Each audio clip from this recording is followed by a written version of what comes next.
আমার দিনী বোনদেরকে নিয়ে আমি আর একটু কথা বলে নিই। সম্মানিত দিনী ভাই বোন, অনেক পুরুষ নারী উপস্থিত হয়েছেন। আপনি দেখেন রাসূল সাল্লাল্লাহু আলাইহি সাল্লাম তার ব্যাপারে কিভাবে বলছেন।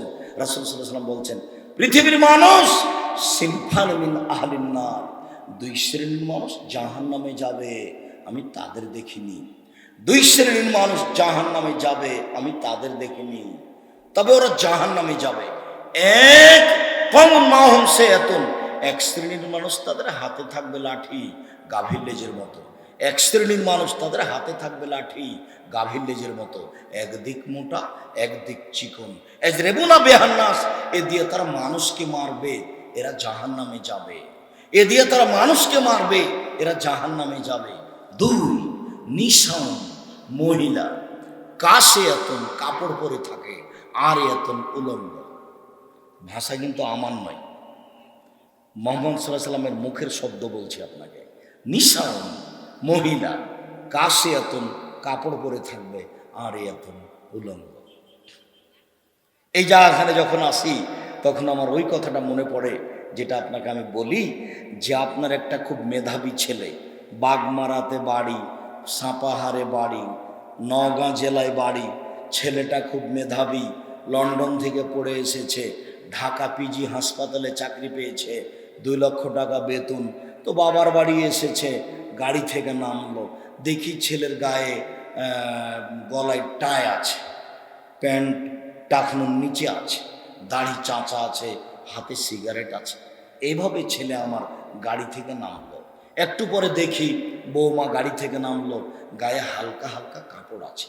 একটু পরে দেখলাম নাতনি গাড়ি থেকে নামলো, গায়ে কাপড়ই নেই।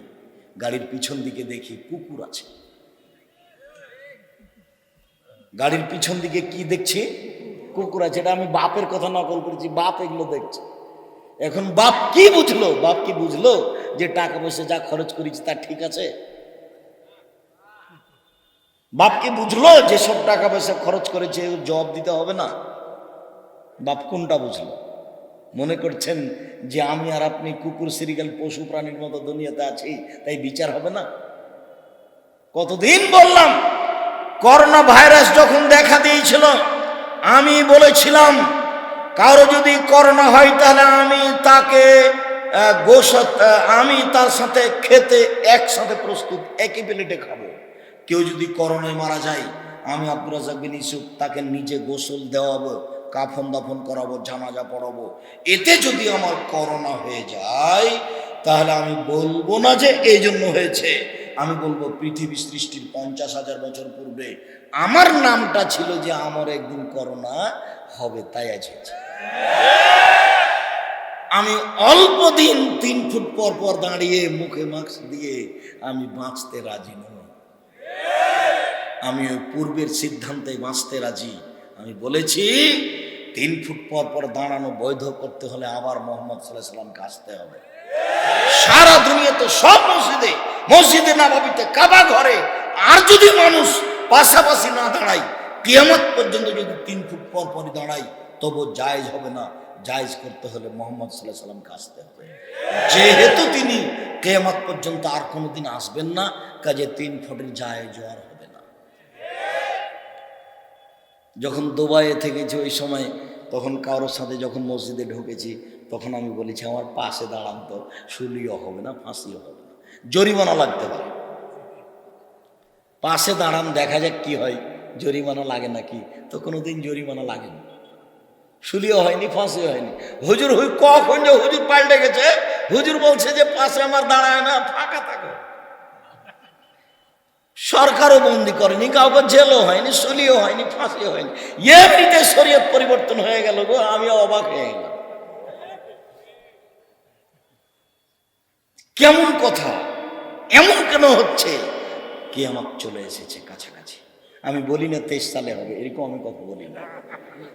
24-25 হবে কথা বলি না। তবে রাসূল সাল্লাল্লাহু আলাইহি ওয়াসাল্লাম বলছেন ইন্না মিন আসরাতি শাহ, কিয়ামতের লক্ষণ বিদ্যা উঠে যাবে। সবাই মিলে টিভি দেখছে, তার নাম বিদ্যা নয়। প্যান্টে টাকনুর নিচে আছে, তার নাম বিদ্যা নয়। দাড়ি চাঁচা আছে, তার নাম বিদ্যা নয়। হাতে সিগারেট আছে, তার নাম বিদ্যা নয়। দলীয় দাপট দেখে জমি দখল করেছে, তার নাম বিদ্যা নয়। মানুষকে অপমান করে তাকে বাড়িঘর থেকে বের করে দিয়েছে, তার নাম বিদ্যা নয়। ক্ষমতা দেখে মিথ্যে সাক্ষী দিয়ে ওকে জেলে দিয়েছে, তার নাম বিদ্যা নয়। নগ্ন পোশাক পরে জাতিকে পাপী করেছে মহিলা, তার নাম বিদ্যা নয়। যেদিন বিদ্যা উঠে যাবে বুঝতে হবে এটা কিয়ামতের লক্ষ্য। দুই, ভয়ঞ্জল জাহাল, মূর্খতা যখন বর্ষণ হবে। আরে মূর্খতা বর্ষণ হবে, বর্ষণ তো হয় বৃষ্টি। মুহাম্মদ সাল্লাল্লাহু আলাইহি ওয়াসাল্লাম বলছেন মূর্খতা বর্ষণ হবে।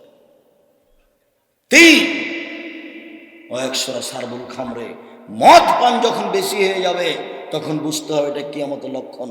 একসরা জেনা, জেনা যখন বেশি হয়ে যাবে তখন বুঝতে হবে এটা কিয়ামতের লক্ষণ।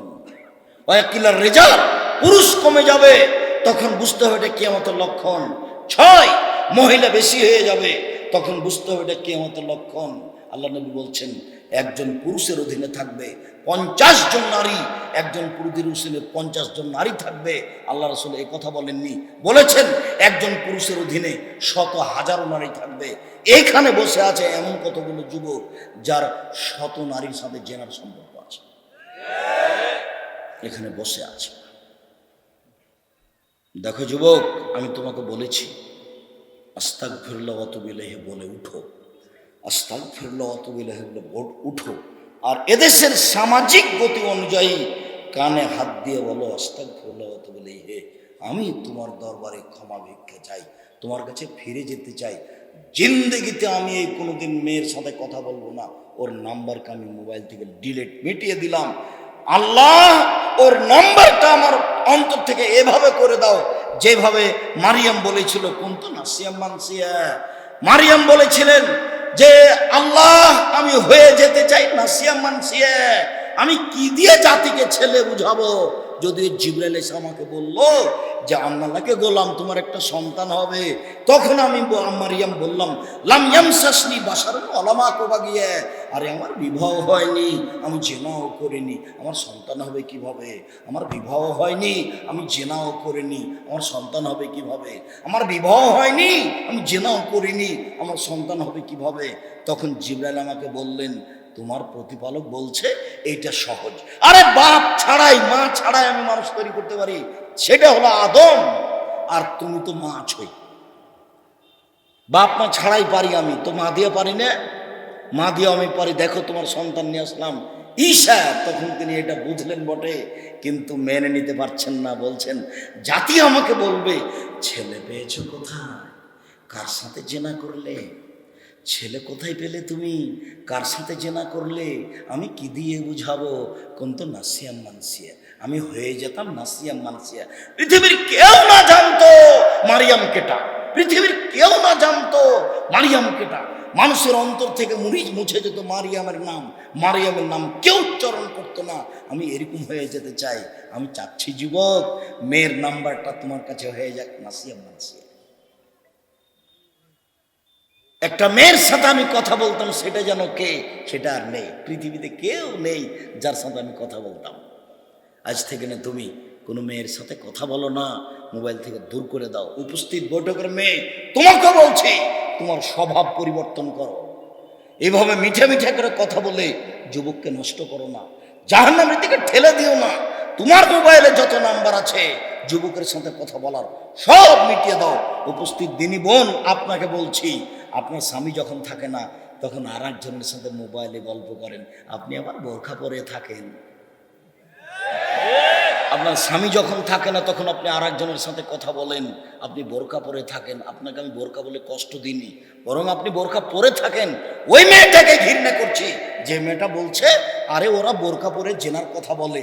আচ্ছা ওরা বোরখা পরে জেনার কথা বলছে, তো তুমি ল্যাংটা হয়ে থেকে তুমি কি করছো?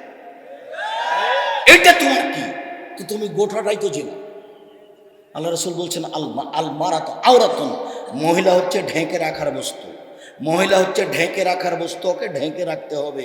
যা খারাজাত ইস্তাসরাফাহা শয়তান, যখন ও বাড়ি থেকে বের হয় শয়তান তখন তাকে খেপিয়ে তোলে, শয়তান তখন তাকে খেপিয়ে তোলে, যার জন্য ওকে ঢেকে রাখতে হবে।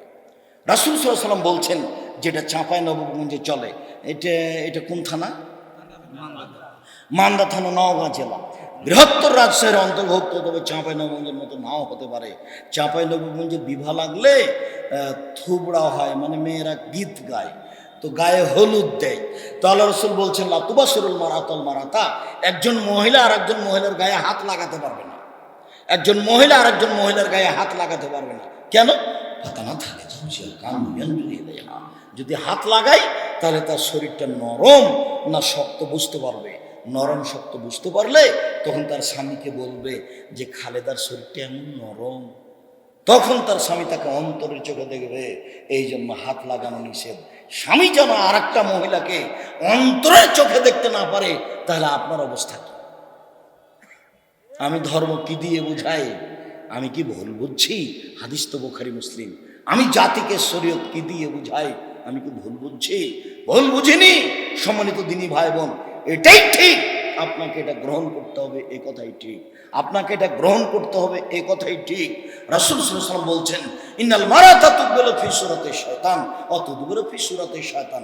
মহিলারা শয়তানের বেশ ধরে আসে, শয়তানের বেশ ধরে যায়। মহিলারা শয়তানের বেশ ধরে আসে, শয়তানের বেশ ধরে যায়। তো আল্লাহর নবী কি খাদিজাকে শয়তান বললেন? নাউজুবিল্লাহ, তা তো বলেননি। আল্লাহ নবী আয়েশাকে কি শয়তান বললেন? জি না। এক মিনিট, এই চলে এমনভাবে চুপচাপ বসে থাকবে পাখি যেন মনে করে পাথর।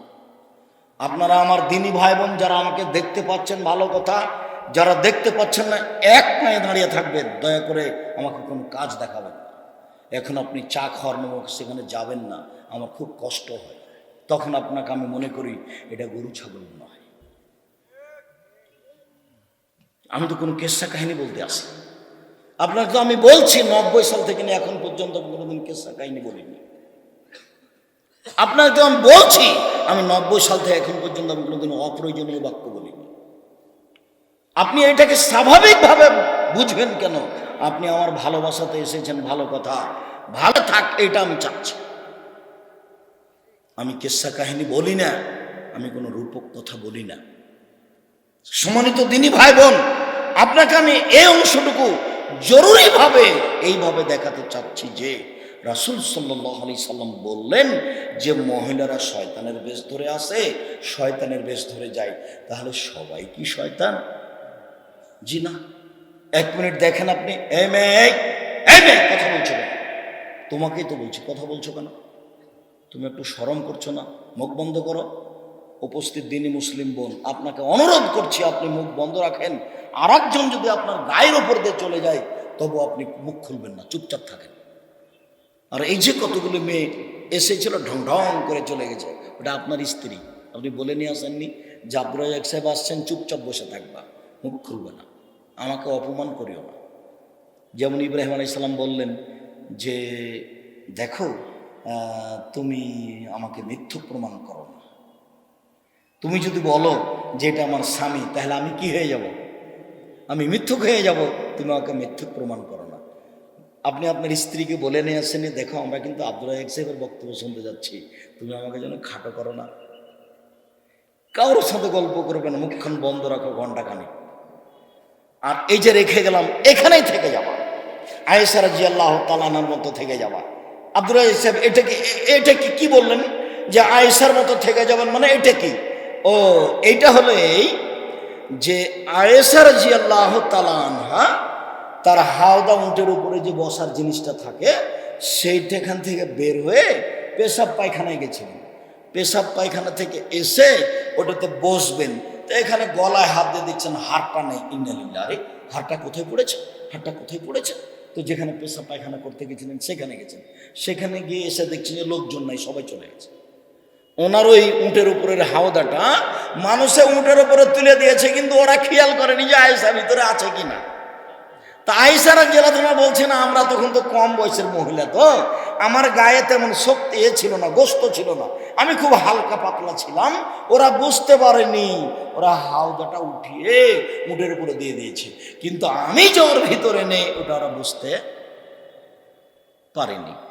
তা আমি এখন তো কেউ নাই, বেকায়দায় পড়ে গেলাম। তো আমি এখানে থেকে গেলাম, কোথাও গেলাম না। কেন? যখন হাওদাতে দেখবে যে আমি নেই, তখন মোহাম্মদ কোথায় খুঁজবে?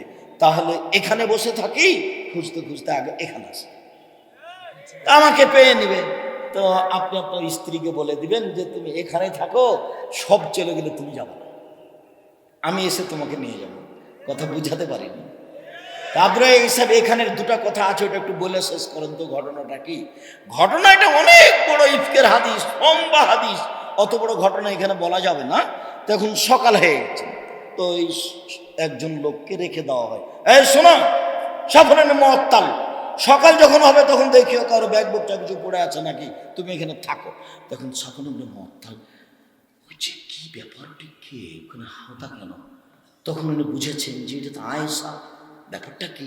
তখন উনি বলছেন, ইস্তারজা ইন্না লিল্লাহি ওয়া ইন্না ইলাইহি রাজিউন, দুর্ঘটনা, ঘটনা কি, ব্যাপারটা কি? আয়েশা কেন এখানে?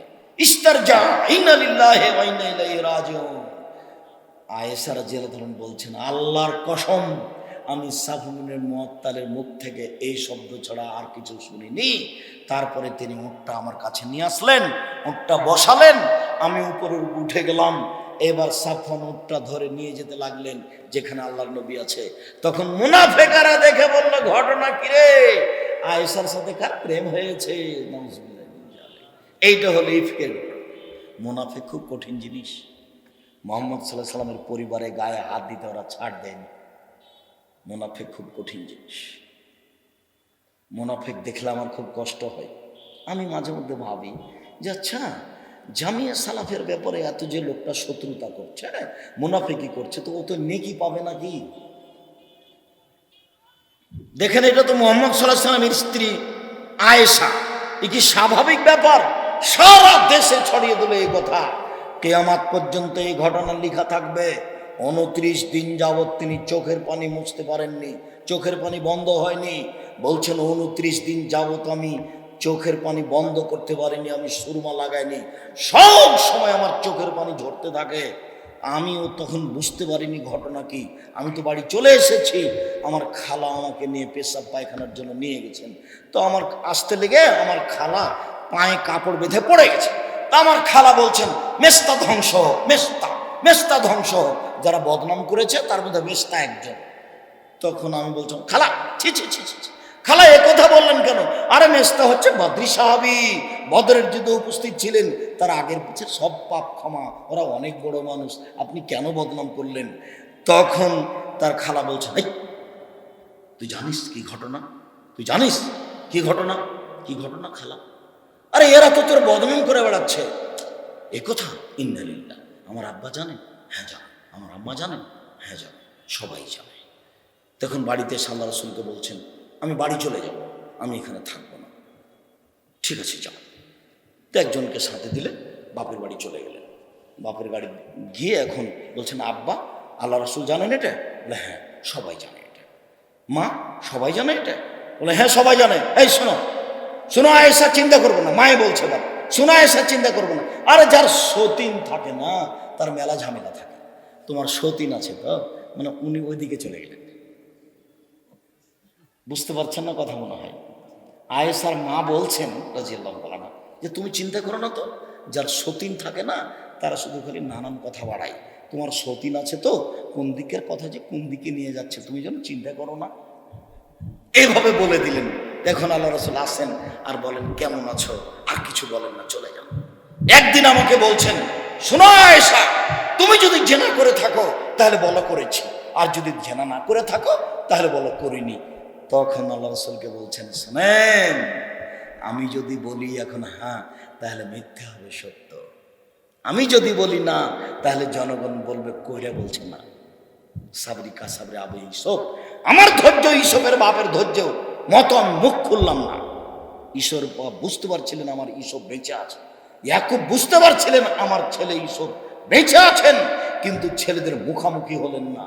ছেলেরা মিথ্যা কথা বললো, এই যে যে আব্বা আপনি তো বিশ্বাস করবেন না, এ দেখেন আপনার ছেলেকে বাঘে খেয়ে নিয়েছে, এ দেখেন জামা কাপড় নিস, এ দেখেন রক্ত লেগে আছে। কে বলছে? ছেলেরা বলছে, ইউসুফের ভাইয়েরা বলছে।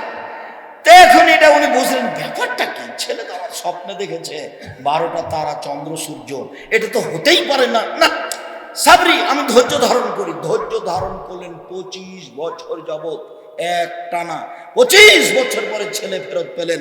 তো এখন আয়েশা বলছেন, আমি বলতে পারি না যে হ্যাঁ, যদি বলি হ্যাঁ তাহলে মিথ্যা হবে সত্য, আর আমি যদি বলি না জনগণ বলবে কইরা বলছে না। আমি এটা বলতে পারবো না কিছু। সাবরি কা সাবরি আবে ইসব, আমার ধৈর্য ইসবের বাপের ধৈর্যের মতো থেকে গেলাম। মনে মনে ভাবছিলাম আল্লাহ মোহাম্মদ সাল্লাল্লাহু স্বপ্নে দেখাবেন যে না, আপনার স্ত্রী জেনা করেননি, তবে আমার নামে কোরআন নাযিল হবে, আকাশে আমার কথা হবে, এইটা আমি মনে করিনি। 29 দিন পরে কোরআন নাযিল হয়ে গেল, আমি পাপ করিনি।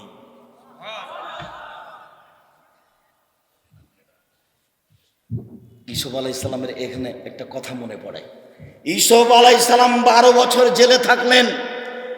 সরকারের লোক এসে ডাকলেন যে চলেন আপনি একটু, সরকার আপনাকে ডেকে পাঠিয়েছে।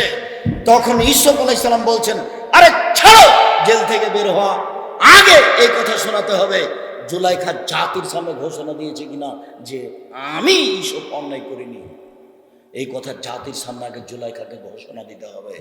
জুলাইখা বলেছে ইসব অন্যায় করেছে, আমি বলছি জুলাইখাকে আবার বলতে হবে জাতির সামনে যে আমি অন্যায় করেছি, ইসব করেনি। তাহলে বোঝা যাচ্ছে যে এমনি ক্ষমা চাইলে হবে না, কোনো কথা এমনও যে জাতির সামনে কি বলতে হবে যে আমি অন্যায় করেছি, এনার সাথে আমি একটা অন্যায় করেছি, এই কথাটা সবাই জানে। তো এখন এই মেনার আমি হাত ধরলাম, শরীয়ত এটা বলছে না। ইনাকে এখন জাতির সামনে কি বলতে হবে যে আব্দুর রাজ্জাক সাহেব অন্যায় করেননি, ঘটনা আমি ঘটিয়েছি। ইসুফ আলাইহিস সালাম বলছেন, আরে যাও বলে দাও সরকারকে আমি জেল থেকে বের হবো না, আগে জুলাইখাকে জাতির সামনে বলতে হবে আমি অন্যায় করিনি। তখন জুলাইখা বলল, হ্যাঁ এইসব সত্য, আমি মিথ্যা, অন্যায় আমি করেছি।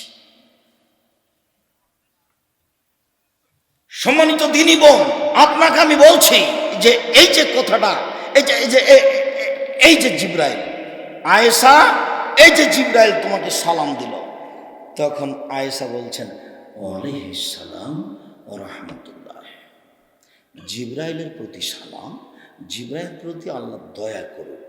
আপনি তো জিবরাইলকে দেখতে পান, আমি তো দেখতে পাই না। আপনি তো জিবরাইলকে দেখতে পান, আমি তো দেখতে পাই না। এক বিছানে 3 জন, এক জায়গাতে 3 জন, এক ল্যাপের নিচে 3 জন উপস্থিত বৈঠকের দিনী বোন, আপনাকে আমি আয়েশার মতো মনে করি। দেখেন আপনাকে আমি আয়েশার মতো মনে করি। আবার দেখেন এক বিছানে 3 জন, মুহাম্মদ সাল্লাল্লাহু আলাইহি সাল্লাম, জিবরাইল আলাইহিস সালাম, আয়েশা।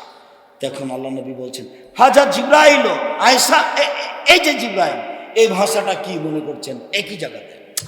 ভালো করে বুঝাতে পারি না, আরবি শব্দ তো। আল্লাহ নবী বলছেন, আয়েশা হাজা জিবরাইল, এই যে জিবরাইল। বলেন তো জিবরাইল পাশে না দূরে? পাশে। আয়েশা এই যে জিবরাইল তোমাকে সালাম দিল। তখন আয়েশা বলছেন ওয়ালাইহিস সালাম ওয়া রাহমাতুল্লাহ, জিবরাইলের উপরে সালাম, জিবরাইলের উপরে শান্তি। আপনি তো দেখতে পান, আমি তো দেখতে পাই না। আপনি তো দেখতে পান, আমি তো দেখতে পাই না। আয়েশা কিন্তু জিবরাইলকে দেখতে পাচ্ছেন না।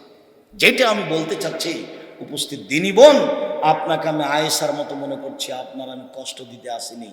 আপনাকে এখানে আমি আরো 1 মিনিট একটা কথা শোনাতে চাই, মনে রাখবেন এই কথা আপনার জন্য অতীব জরুরি।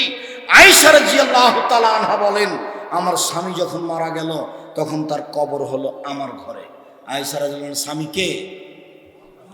মুহাম্মদ সাল্লাল্লাহু আলাইহি সাল্লাম। মুহাম্মদ সাল্লাল্লাহু আলাইহি সাল্লাম কোথায় মারা গেছিলেন? আয়েশা রাদিয়াল্লাহু তাআলার ঘরে। কবর কোথায় হয়েছিল? আয়েশা রাদিয়াল্লাহু তাআলার ঘরে। এবার উনি যেতেন ঘর দেখতে, কবর দেখতে, তো মাথায় কবর দিতেন না, বলতেন এটা আমার স্বামীর কবর। কয়দিন পরে পিতা মারা গেলেন, তো পিতারও কবর হলো ওখানে, তখন তিনি মাথায় কাপড় না দিয়ে যেতেন, বলতেন এটা আমার স্বামীর কবর, এটা আমার বাপের কবর, এটা আমার স্বামীর কবর, এটা আমার বাপের কবর। কয়দিন পরে ওখানে কবর হলো উমর রাদিয়াল্লাহু তাআলা আনহু।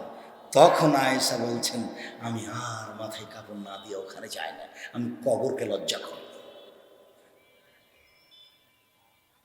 আয়েশা কাকে লজ্জা করে? কবরকে লজ্জা করে। আর আপনি আজকে এসেছেন আপনার দেবরের মোটর সাইকেলে, দুটোর মধ্যে আপনি সমতা দেখেন। আপনাকে তো আমি কষ্ট দিতে চাই না, আপনি এমন ভ্যানে এসেছেন যে আরো 5 জন পুরুষ দেবর ভাসুর সব মিলে একসাথে এসেছে। এভাবে দিনকে ধ্বংস করে নিজেকে বিক্রি করে দিয়ে পরকাল টিকবে? তবে আপনি নিরাশা হবেন না। আমি আব্দুর রাজ্জাক বিন ইউসুফ রাসূল সাল্লাল্লাহু আলাইহি ওয়াসাল্লামের এই কথাগুলি বলে আপনাকে আমি নিরাশা করতে চাইনি, বরং আমি বলতে চেয়েছি নারীদের জন্য জান্নাত সহজ। রাসূল সাল্লাল্লাহু আলাইহি সাল্লাম বলেন, মহিলারা যদি 4টা কাজ করতে পারে তাহলে জান্নাতের সব দরজা খোলা। এক, সল্লাত খামসাহা, 5 ওয়াক্ত সালাত আদায় করলো। 2, সমাজ সাহারাহা, রমজান মাসের সিয়াম পালন করলো। 3, আতাত বালাহা, স্বামীকে মেনে চললো। 4, আহসানাত ফারজাহা, জেনায় লিপ্ত হলো না। এই 4টা কাজ যদি করতে পারে তার জন্য জান্নাতের সব দরজা খোলা। সম্মানিত দিনী বোন, আপনাকে আমি বলতে চেয়েছি আপনার উত্তরেই। আপনি বলছেন আব্দুর রাজ্জাক সাহেব আপনার 4টা কথা আমরা আগে থেকে জানি এবং করি। 5 ওয়াক্ত সালাত আদায় করি। 2, রমজান মাসের সিয়াম থাকি। 3, জেনাও করি না। 4, স্বামীকে মেনে চলতে পারি না, একটু কষ্ট হয়। প্রথম 3টে ঠিকই আছে, 4টাতে একটু অসুবিধা হয়। আমার স্বামীর মুখ খারাপ, ও আমাকে গালি দেয়। আমার স্বামী পরকীয়া প্রেমে লিপ্ত, যার জন্য তাকে আমাকে ভালো লাগে না। আপনি আমার দিনী বোন, আপনার কথাই সত্য, কিন্তু এর সাথে থাকতে হলে মেনেই নিতে হবে, তিতা লাগলেও মিঠা লাগবে। এর সাথে থাকতে হলে মেনেই নিতে হবে, তিতা লাগলেও মিঠা লাগলেও, নইলে ফলাফল জাহান্নাম হবে। আপনি এর সাথে সংসার ত্যাগ করতে পারেন, কোনো সমস্যা নেই। স্বামী যখন স্ত্রীকে তালাক দিতে পারে, স্ত্রী তেমন নিজে নিজে খোলা তালাক নিতে পারে, ওর নাম খোলা। যদি স্বামী তালাক দেয় তাহলে আর একজনের সাথে বিবাহ বসতে সময় লাগবে 3 মাস। আর যদি মহিলা নিজে নিজে স্বামীর কাছে তালাক নিয়ে নেয় তাহলে তাকে আর এক জায়গাতে বিবাহ বসতে সময় লাগবে 1 মাস। বুঝতে পারলেন না কথা? স্বামী যদি তালাক দেয় তাহলে মহিলাকে আর এক জায়গাতে বিবাহ বসতে কতদিন সময় লাগবে? 3 মাস। মহিলা যদি নিজে নিজে তালাক নেয়, তার নাম খোলা তালাক, আর এক জায়গাতে বিবাহ বসতে কতদিন সময় লাগবে? 1 মাস। আপনি সংসার করিয়েন না। আমি আব্দুর রাজ্জাক বিন ইউসুফ আপনাকে আমি সংসার করার জন্য অনুরোধ জানাচ্ছি। আমি আপনার দিনী ভাই, আপনি এই স্বামীকে মেনে নেন। বিবাহ একবার হয়েছে, আবার ভালো হবে কি মন্দ হবে বলা যায় না। ছেলে মেয়ে আছে, তিতা লাগুক মিঠা লাগুক, আপনি মেনে নেন। মাস মাস কথা বলছেন না, সপ্তাহ সপ্তাহ কথা বলছেন না। বলছেন মেয়েকে, খালেদা তোর আব্বাকে খাবার দিয়ে, বলছেন বৌমাকে তোমার শ্বশুরকে খাবার দিয়ে আসো। কোনো সময় যদি ঠেলায় পড়ে একটা গ্লাস পানি নিয়ে যান, এইভাবে সামনে থ্যাকস করে রেখে চলে যান। এইভাবে আমি সংসার করতে নিষেধ করছি। আপনি এভাবে সংসার করিয়েন না। যদি মনে করেন যে হবেই না, তার মুখ খারাপ, যদি মনে করেন পরকীয়া প্রেমে লিপ্ত, আমি তার সাথে চলতে পারবো না, তাহলে আপনি খোলা করে নেন। আপনি আমার দিনী বোন। রাসূল সাল্লাল্লাহু আলাইহি ওয়াসাল্লাম বলছেন, একজন মহিলা রাসূলের সাথে কথা বলে চলে যাচ্ছে, একজন মহিলা রাসূলের সাথে কথা বলে চলে যাচ্ছে। তখন আল্লাহ রাসূল বলছেন, এই শোনো, তোমার স্বামী আছে? জি স্বামী আছে। তুমি তোমার স্বামীর কাছে কেমন? আমি ভালো থাকার চেষ্টা করি। ভালো থাকার চেষ্টা করো মানে কি বলো? ও জান্নাত তো না রোকা, সে তো তোমার জাহান্নাম, সে তো তোমার জান্নাত। তোমার স্বামী তোমার জাহান্নাম, তোমার স্বামী তোমার জান্নাত, তোমার স্বামী তোমার জাহান্নাম, তোমার স্বামী তোমার জান্নাত। আপনি আমার দিনী বোন, আপনাকে আমি খাটো করিনি। আপনি স্বামীকে মেনেই চলেন, যতই খারাপ হোক ভালো। যদি চলতেই না পারেন তাহলে ঝুলন্ত অবস্থায় থাকতে হবে না। 4টা কাজ করলে আপনার জন্য জান্নাতের সব দরজা খোলা। 1, 5 ওয়াক্ত সালাত। 2, রমজান মাসের সিয়াম। 3, স্বামীকে মেনে চলা। 4, জেনায় লিপ্ত না হওয়া। আব্দুর রাজ্জাক সাহেব, আমার 2-1 দিন জেনা ঘটেই গেছে। তুমি বলছো যুবক যে আজকে তো মোবাইল থেকে আমি নাম্বার মিটিয়ে দিলাম, তো আমার তো কিছু জেনা হয়ে গেছে। তোমার সাথে আমার 4টা কথা থাকলো। 1, তুমি যদি আজ থেকে জেনা বন্ধ করতে পারো, আর কোনোদিন মোবাইলে তার সাথে গল্প না করো, তাহলে পৃথিবীর যে কোনো বিপদ থেকে বেঁচে যাবা। তুমি আজকে বন্ধ করে দেখো, আর কোনোদিন নয়। যদি মোবাইলে রাতে হাত চলে যায় তাহলে তোকে লাফ দিয়ে উঠে যেত, ছি ছি ছি ছি, এ তো শয়তান চলে এসেছে, নাউজুবিল্লাহি মিন যালিক, নাউজুবিল্লাহি মিন যালিক, নাউজুবিল্লাহি মিন যালিক। ওর অনেক ক্ষমতা, শয়তানের অনেক ক্ষমতা।